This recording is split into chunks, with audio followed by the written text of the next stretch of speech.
We'll go ahead and get started here in a moment. If you want to turn to Judges chapter 14, and thank you for the Dr. Seuss Grinch stuff, whoever got this for me, appreciate it. Welcome. There you go.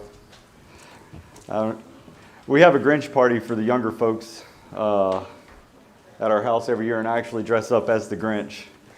It's my favorite part of the whole holiday season. But today we're here to talk about Samson.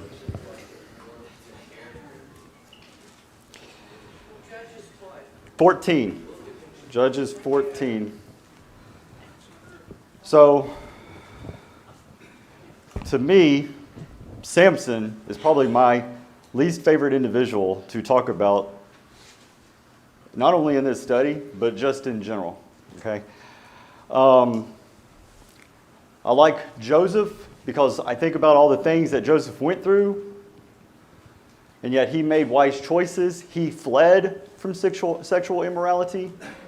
No matter how low he kept going, he just got back to working.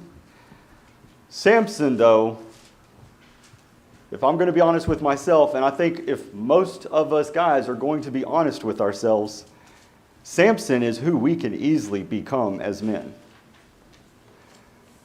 Especially when I was teaching the high school class, Samson's a very relevant topic to teach to young men. We're going to talk about, and yes, it's up. Turn it on.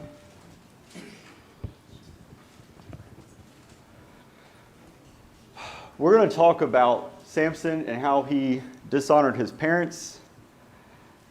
Now, men, maybe not your older guys so much dishonoring your parents, but men are usually they want to be independent. Nobody tells me what to do, especially in America. Samson did that. Men also, and I know I'm saying men because it's probably more prevalent with us, but you ladies are not excluded from this.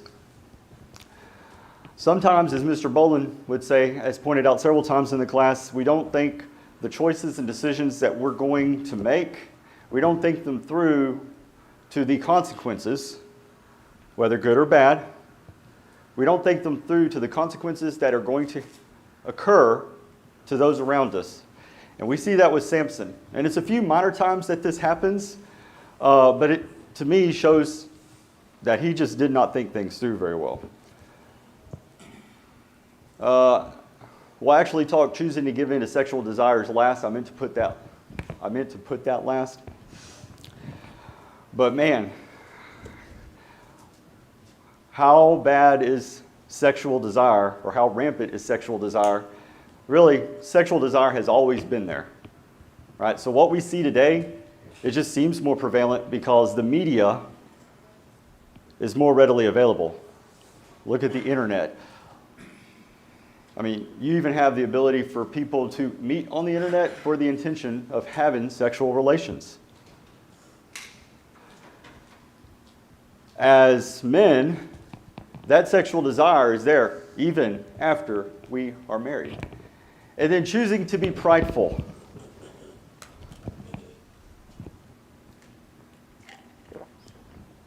That's something we men can definitely. We don't get our feelings hurt, we have our pride hurt, right?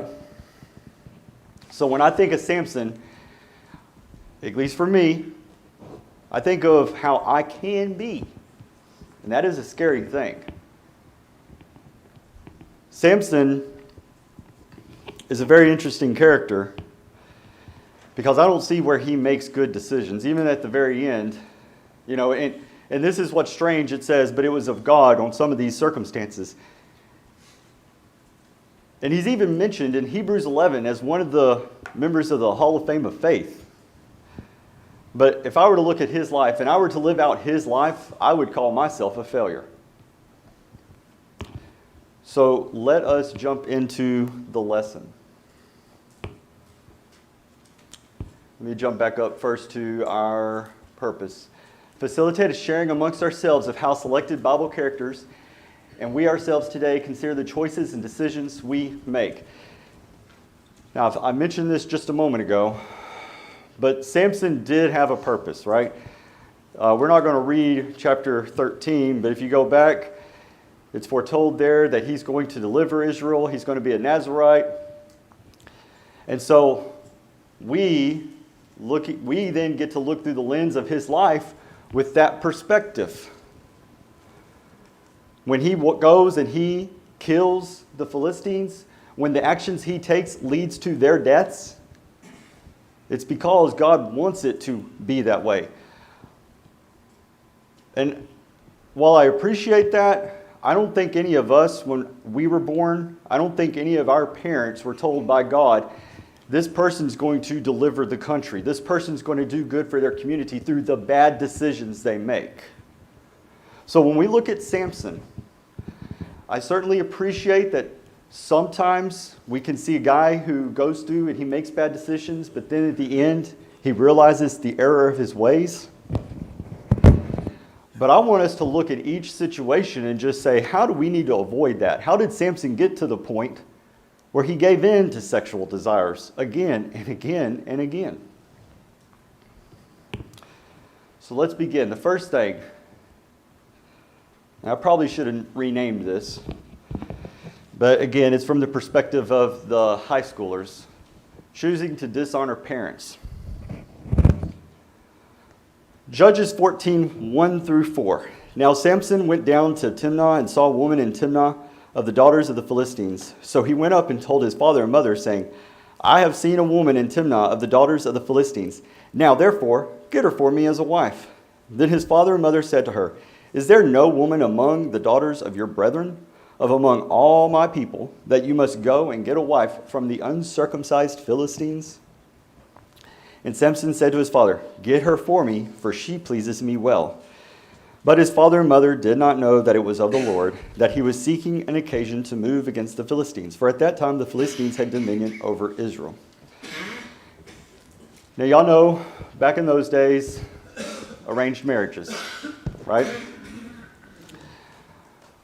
So Samson coming along and saying, Mom and Dad, I want that girl right there, is strange enough. But the fact that it is a foreigner, which was forbidden, Deuteronomy 7, 1 through 4, his parents catch up on that fact, don't they?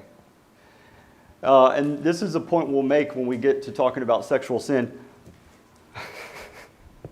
What does verse 1 say Samson did concerning this daughter of the Philistines? Does it say he talked with her? Did he have a conversation and say, wow, she's a good conversationalist, made me laugh? What did she do? What did he do, I mean? He saw her, okay? And he wants to base a marriage upon that. But didn't David do the same thing with Bathsheba? Bathsheba? He just saw her from the rooftop? Who has the mic? Would you go ahead and get the comments? Because I noticed in the YouTube, I can hear y'all here, can't hear you afterwards. Didn't David do the same thing with Bathsheba? I mean, he just stood on the rooftop and saw her and said, I want her. Mm-hmm. So Samson is following or preceding, I'm not sure which. I think it's following the footsteps of David. Well, preceding, because David comes many years earlier. The difference between the two, lust is probably there. Lust is there. Again, what did I say about Samson? He is the average man if we don't control ourselves. Probably the difference is Samson wants to marry this lady. David with Bathsheba, that was not his original intention. Right? His original intention was have a good time for a night. And then when she became pregnant, then he tried to cover it up by getting Uriah back. And then when he had Uriah killed, then he married the lady. So there is a difference there. But the base factor, lust, is still there.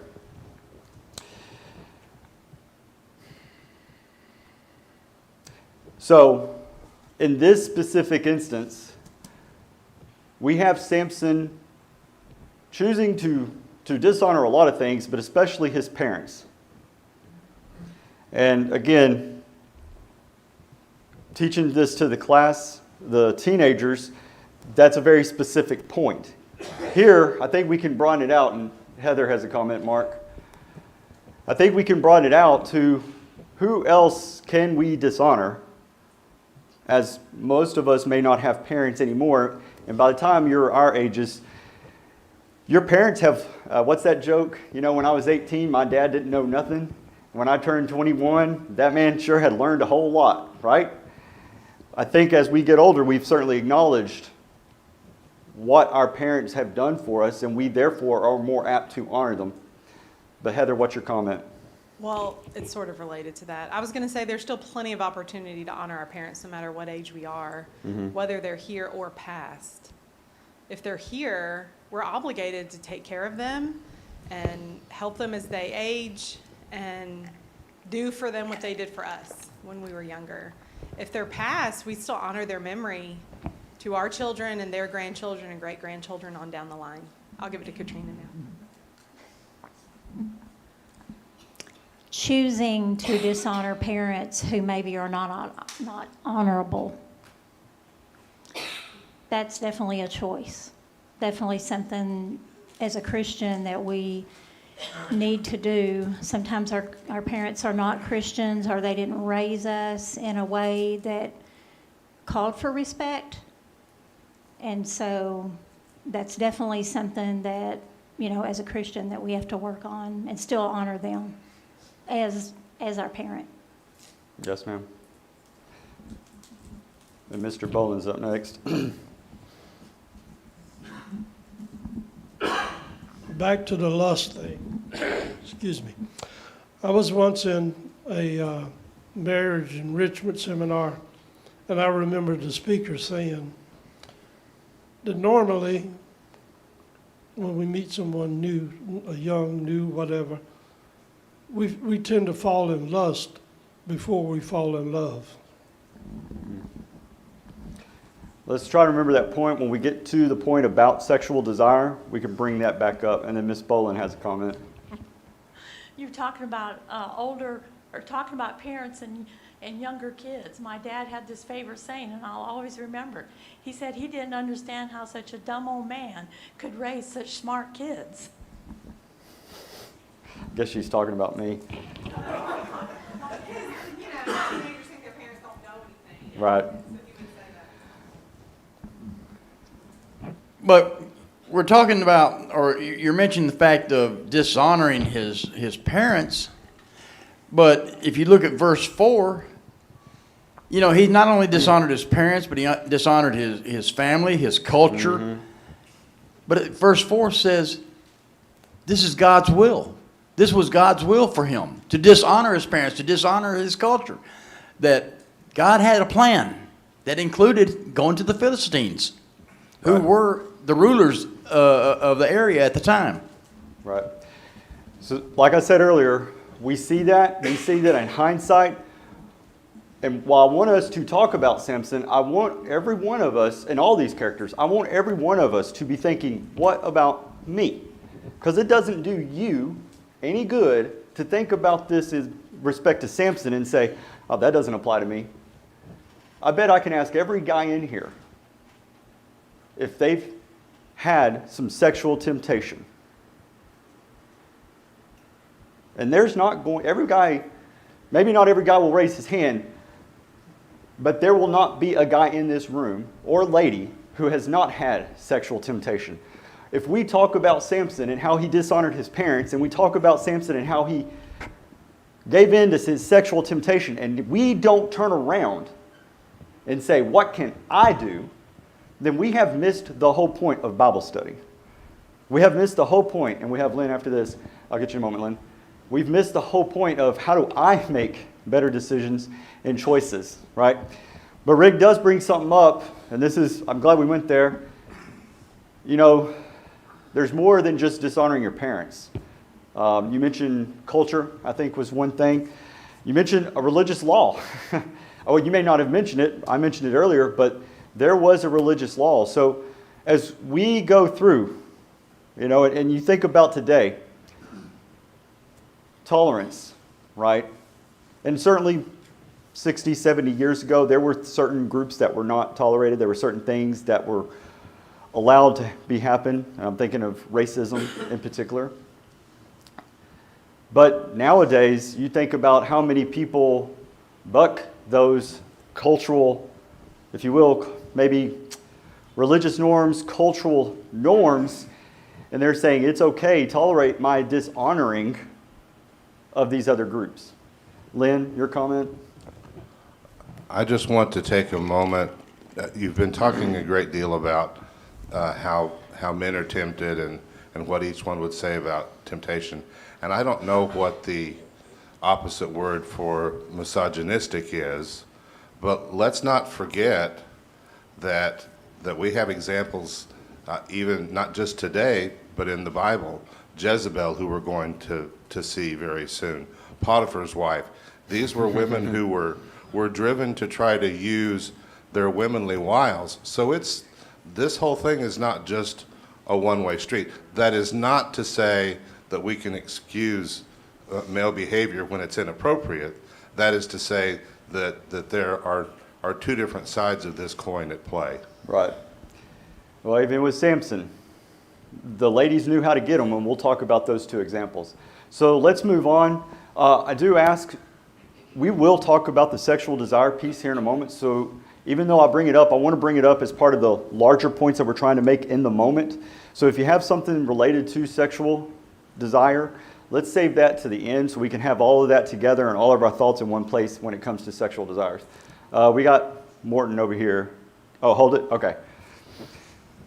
All right. Choices and decisions have earthly consequences, but there's still an opportunity to change our final state. So Mr. Bolin has said several times about consequences, and sometimes we don't really think through those consequences and what the impact of them are going to be on ourselves and especially upon other people. Now, with that said, the word consequences is not necessarily in itself a negative word, right?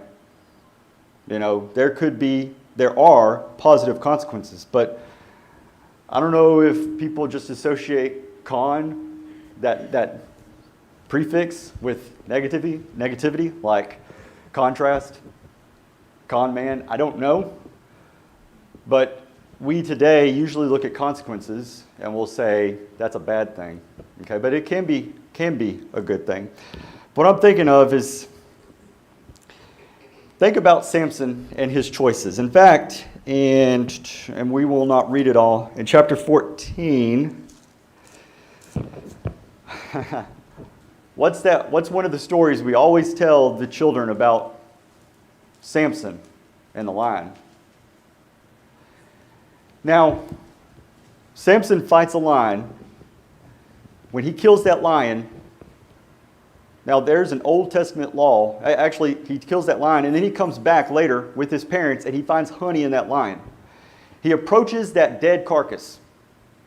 What Old Testament law did he just break? Defiled his body by coming near something dead. Now, the text says he takes that honey, and who does he give it to? His parents. Now, by the Old Testament law, what law have they broken? The same one, technically, because it was straight up. You've either been near a dead body or you haven't been. You've been defiled. They've been defiled, and they don't even know it. Samson is not thinking his actions through to the consequences. Of course, he goes down there, and remember that lady we talked about, that daughter of the Philistines? He goes down there, and they have the wedding feast. He poses the riddle. What was it? Out of the eater came something to eat, and out of the strong came something sweet. And he gives the guys, he says, if you can figure out that riddle, you give me clothes. If you cannot figure out that riddle, you give me clothes. If you figure it out, I'll give you clothes, right? And it's interesting, we'll talk about this in a moment. Then Samson's wife, verse 16, wept on him and said, "You only hate me. You do not love me. You have posed a riddle to the sons of my people, but you have not explained it to me." And he said to her, "Look, I have not explained it to my father or my mother, so should I explain it to you?" Yeah, don't do that in your own marriage, please. Verse 17, now she had wept on him the 7 days while their feast lasted. And it happened on the 7th day that he told her, because she pressed him so much. So I guess, ladies, if you keep pressing, eventually you'll get the answer. Then she explained the riddle to the sons of her people. And later in verse 18, he says, "If you had not plowed with my heifer, you would not have solved my riddle." Right? Please don't call your wife a heifer either. So this starts a chain reaction, because he goes over to the next town, he kills the Philistines there, he gets their clothes, and he gives it to the guys in her town. But then he leaves, and he doesn't take her with her, so her dad gives her to the best man. I don't know how much time passed, but guess what Samson now wants? He wants his wife. So he comes down and he's not able to get her. So he takes foxes, 2 foxes, and he ties their tails, and he puts fire, and they start dragging fire on their tails, and they start going through the grain fields and burning the grain fields. So the Philistines are real mad, but they can't get Samson yet, so guess who they go get? His former wife and her dad, and they burned their house down. Do you see how posing that riddle and then giving in to sexual desire because his wife pressed him day by day? One thing leads to another. Now, we can't read the future. We don't know the future, so we don't know all the consequences. But we see here it escalating. Samson is getting mad. And again, yes, it is of God. But in our lives, when we get mad, can we use that excuse?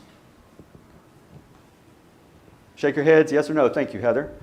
We cannot use that excuse and say, well, it could be of God. Let me go do this horrible thing. We have to control ourselves. Samson, if we took away the context of he's doing God's will, God's bringing this about, Samson was not controlling himself. He was not thinking through what I'm about to do can have these bad consequences. But there at the very end of his life, and we'll kind of read through this. We'll talk more about this when we get to the pride portion. Let me check it. Verse.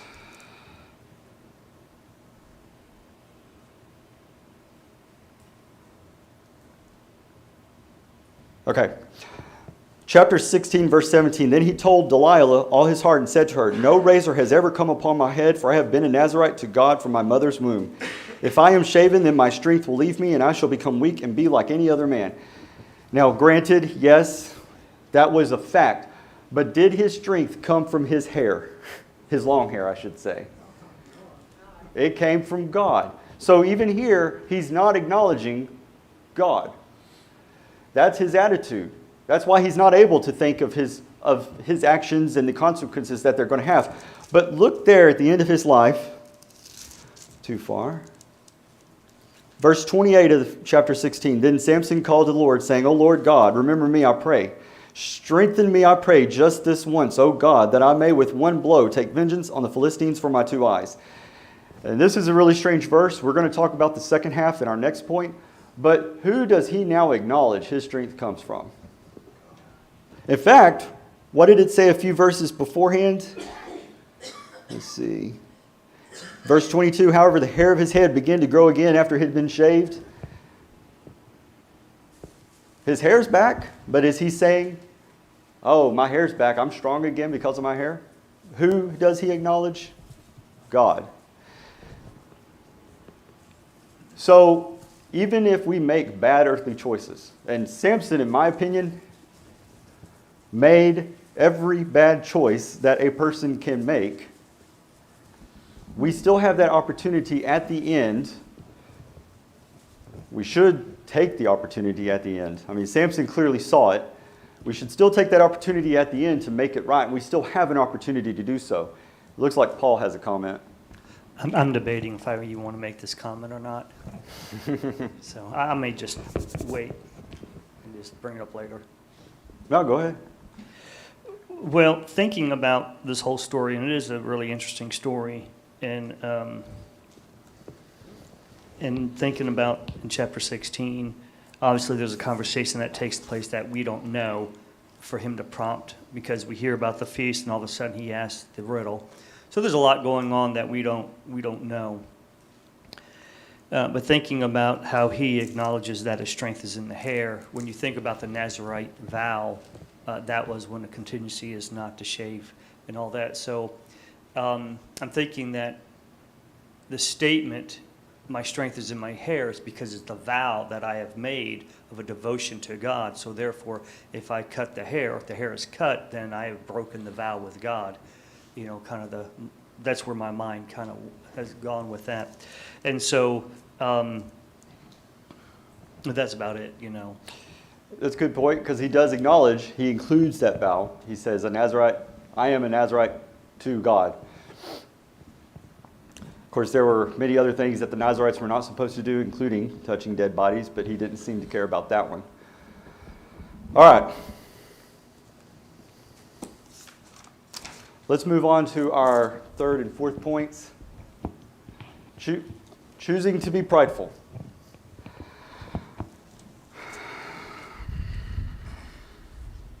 All right, chapter 15, verses 15 through 19. He found a fresh jawbone of a donkey, reached out his hand and took it and killed 1,000 men with it. Then Samson said, with the jawbone of a donkey, heaps upon heaps.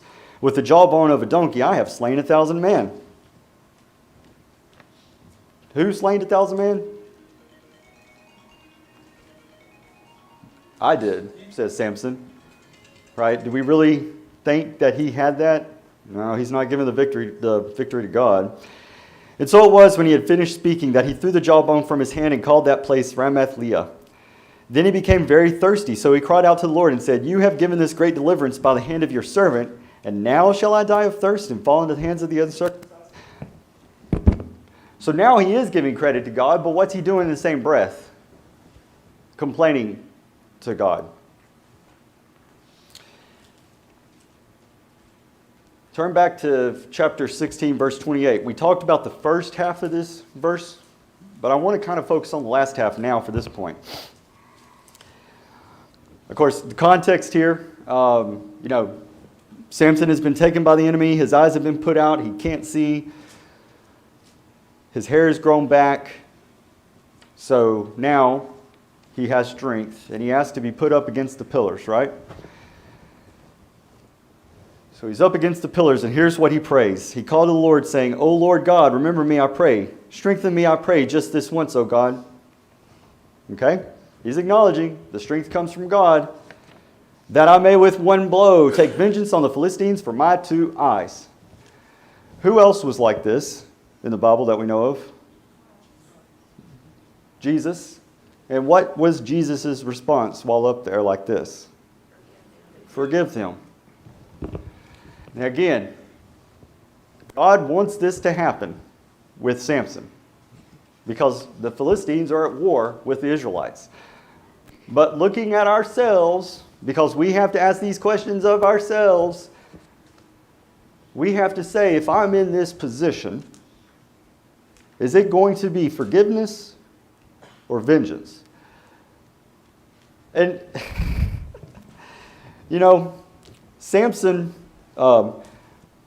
Jim Bolin asked a question to me about Samson last week, and I'm not going to give my opinion because I don't think I can. I don't think I know the context enough here to say it, but he asked, was that suicide, what Samson did here? Now, maybe we could look at it several different ways. I know one of the things is you're taught in the military, if you're taken over by the enemy, you want to escape as much as possible because if they're trying to send forces to get you, that takes them away from the battlefront, and our free forces can continue the fight even more effectively. I would say perhaps Samson knows the Philistines are at war here with his people. If I've got 3,000 of their head honchos, of the enemy's head honchos here, and I can take them all out with one swipe, I have just helped save my country. I don't know that. It doesn't say that here. I mean, that's putting some context clues together and making an assumption that Samson did not necessarily commit suicide. But even in his statement, why is he killing the Philistines? Read that second statement again. Tell me what it says. Just say it. Vengeance for why? His eyes, not his people. It's about me, says Samson. God, you gave me this victory, but now you're going to let me die of thirst? God, give me my strength back so that I can take vengeance on these people who burned out my eyes. That's pride. At least that's what I'm going to call it. You can come to your own conclusion about it. But whatever it is, I think we all agree that's not what we want in our lives, is it? We do not want to acknowledge God giving us the victories and in the same breath complain to Him about what He's not giving us. We don't want to ask God for strength or wisdom to just use for our own pleasures, do we? In fact, I believe James says that. He says, where do wars and all that come from? You ask and you don't receive. Why? Because you ask for your own pleasures. If you were to ask for wisdom, you'll get it. Obviously, the implication being wisdom of how to help others, right? Samson, in my book, he's prideful. You can use your own terms, but whatever it is, we don't want what Samson has. All right, any comments so far before we move into sexual desires? And I know Stephen does have one comment that we'll get to in a moment. Mike, it looks like, has a comment about what we've talked so far. Justin, it's interesting to me that, yes, I guess you could phrase it that Samson took his own life, but it's interesting that God granted his request. Mm-hmm. So I'm not sure we can say it went against God's will. That's a good point. Y'all think about that. You know, we're not going to, just like I said, we're not necessarily going to arrive at right answers here, but at least look at how do we arrive at right answers for ourselves in your own lives. But thank you, Mike. All right, let's move into giving in to sexual desires. All right, chapter 14, verses 1 through 20. Of course, we've kind of already talked about that, but that's where he goes down and he sees a daughter of the Philistines and he wants to marry her. And then later he wants, when her brothers and friends can't solve the riddle, she presses him, she cries to him day by day. Forget, Lynn, I think, said womanly wiles. Was that what you might have used earlier? Something like that. She's definitely using her womanly wiles upon him. A practice still practiced today, I'm sure. Lynn? Let's not skip the part of that verse that she was under duress. They said, if you don't find out, we're going to burn you and your father, which is where she ends up later in the book anyway. But at the same time, she was under duress. This was not a decision that she was making. Did she use her womanly wiles to find out the answer to the riddle? Yes, but these were not nice people. Right. And they meant it when they said, we'll burn you and your father's house. That's a good point. Chapter 16, verses 1 through 3. Samson went to Gaza and saw a harlot there and went into her. And then 16, 4 through 20. The famous Delilah. Right? He's gone down there to her. How stupid does a man have to be to stay with a woman who is obviously, every time he says, this will take my strength away, he wakes up the next morning and he's bound with irons, he's bound with ropes, and he's not making the connection. because he's not thinking with his head, he's thinking with something else. I would not call this love. I would not call this love. Based on the history, now love is blind, right? But in Samson's case, I'm going to call this pure sexual desire that he is giving into, and he gives into it again and again. Now, Stephen, I guess you had a point, so if you want to go ahead and make it now.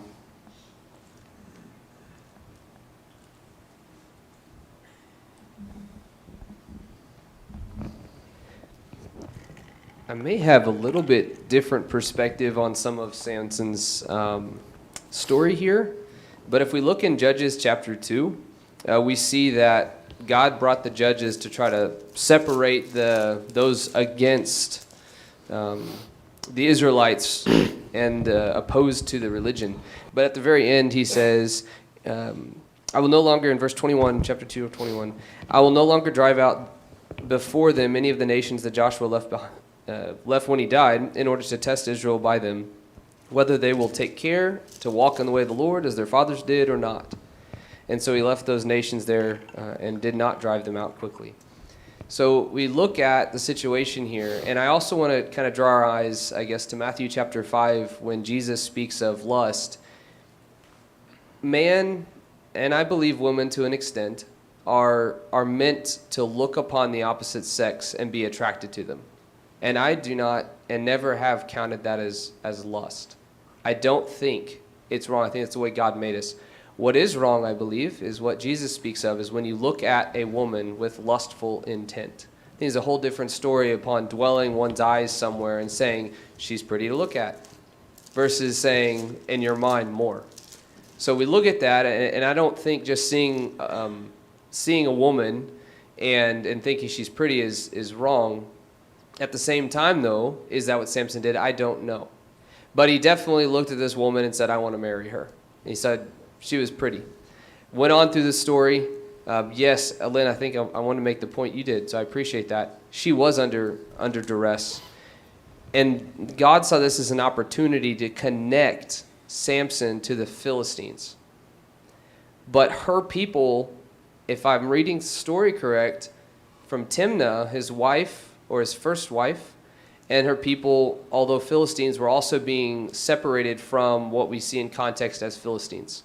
So it's like we see they're all Philistines, but they talk about the Philistines and they talk about her family.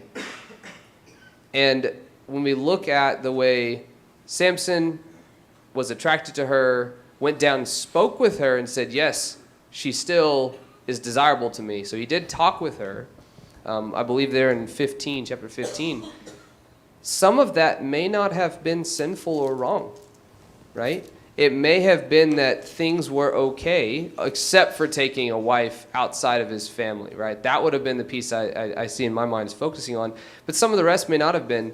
What was wrong is when you start looking at what's coming later, the way Samson spun a riddle for his gain of clothing, his arrogance. And that's a piece that I wanted to focus on, and it kind of brings us back to is maybe sexual desire is part of this. We see that with the harlot, we see that with Delilah, but it may have come back to what you're speaking of, his arrogance. Had he not done that riddle, his wife would not have been under duress. Had he not done that riddle, the people would not have been wanting to win him over. His wife and father, they got burned. They got burned by fire and killed.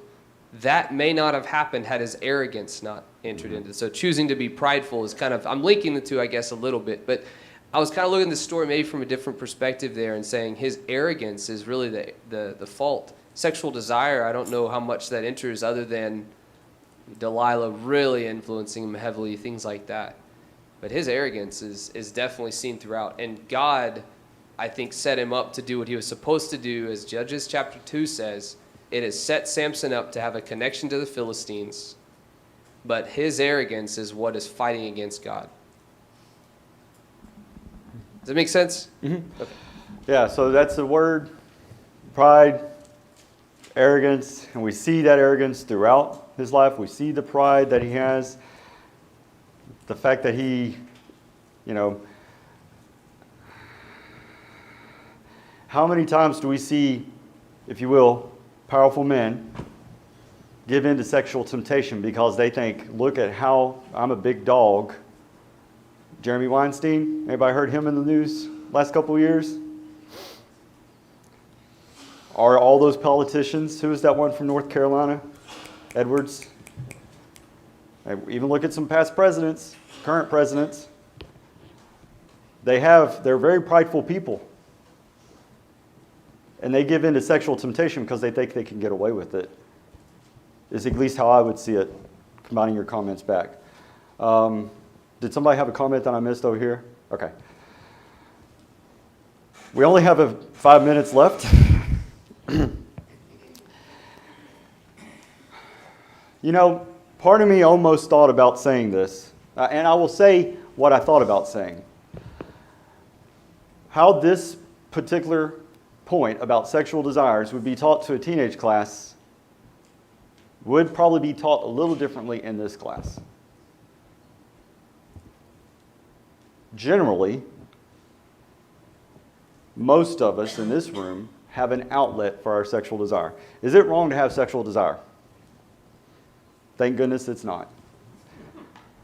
God saw man needed a companion, and he made Eve. The two shall become one flesh. Right? Read through the Song of Solomon. I read through it once a month. You cannot read through that book and not get the sense of the sexual desire being fulfilled. How about every time that something bad happens after Cain killed Abel, how did Adam comfort his wife? He knew her and they had Seth. Well, obviously, what does biblically knowing your wife mean? Relations. So it's not wrong to have those sexual desires. You think about those kids in there, and they have no outlet. And they have to wait.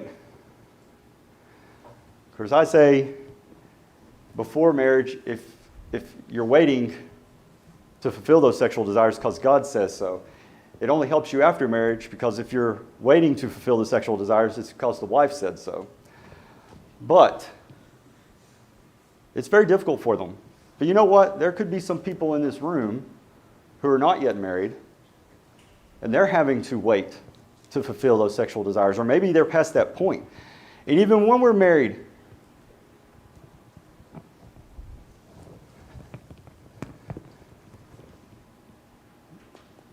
this thing can get you in a lot of trouble.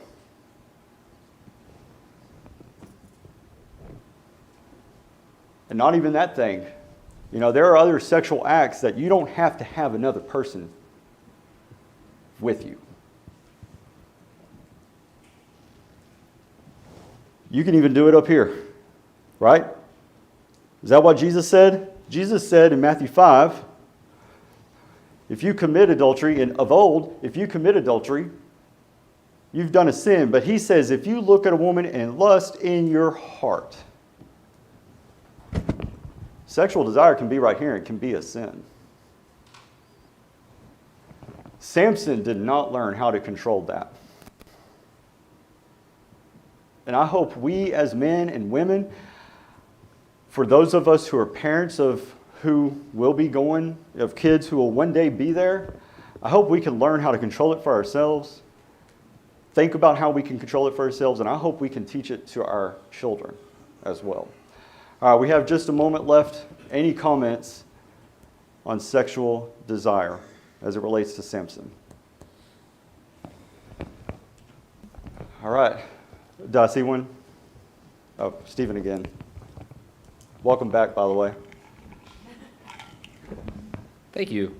Felt like it had been a bit. Justin, I wanted to tell you how much I appreciate your willingness to speak on it. You know how quiet it got when you started talking about sex.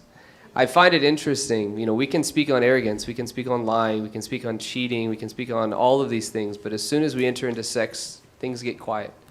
And it can get potentially awkward, and I think society has created that. Sex is a wonderful thing that God created between man and woman. Mm-hmm. And Justin, I appreciate you hitting this head on, because it's something that we should be as open in talking about sinfulness with each other, individually, privately, whatever, about things we struggle with as much as any other topic. It exists, and sadly, as it says in Corinthians, flee sexual immorality, because sexual immorality, that's something that now affects you and another person. It says many sins can be just with you, but sexual immorality is between you and someone else. If you cause someone else to lust, we hear of that. And that, again, is the person lusting and the person who has caused it. So thank you for that. Well, Stephen, you actually brought something on my mind. We'll go over, but this is a very important comment that I think I was really shocked. It's not necessarily related to sex, and we didn't bring it up in this class when I taught in the high school. But out of all the high schoolers that we have, only one knew what a eunuch was. Are we just assuming people, our children, know what circumcision is and what being a eunuch means? Are we just assuming that? If we're not able to have those frank and open conversations, and we've had a class several years ago about that, parents, that is our responsibility. It has been very hard for me to talk to my boys, not Caroline yet, about sexual activities. But it has gotten better with time. But if we're not doing that in at least our homes, and if we're not getting together in groups of men to have these conversations, because I think this is not the place to have it, then when our teenagers get to the point where they should know these things, they're not. All right, let's jump into Joshua. All right, Joshua. When we talk about Joshua, we're going to talk about choosing our mentors. Think about for how long Moses was a mentor to Joshua. For at least 40 years. Oops. I'll jump over to these notes. Choosing to not slow down. Read Joshua 9, 1 through 27, and look at how fast Joshua is moving through the territory. He's in enemy territory. He's got to move fast, so he doesn't want to stop the momentum. Think about how many times God approached Joshua and said, be of good courage, be strong. Joshua chose to be reassured about that. Sometimes people are telling us, encouraging us, and we stay Eeyore. Okay? And then finally, and this is the one everybody goes to for Joshua, and we certainly will, at the very end, he calls all Israel together, and he publicly states, as for me and my house, we will serve the Lord. Certainly, I hope we're all choosing to serve the Lord, but I hope we're publicly making that apparent as well as Joshua did. All right, y'all have a good week and a good Easter. See y'all later.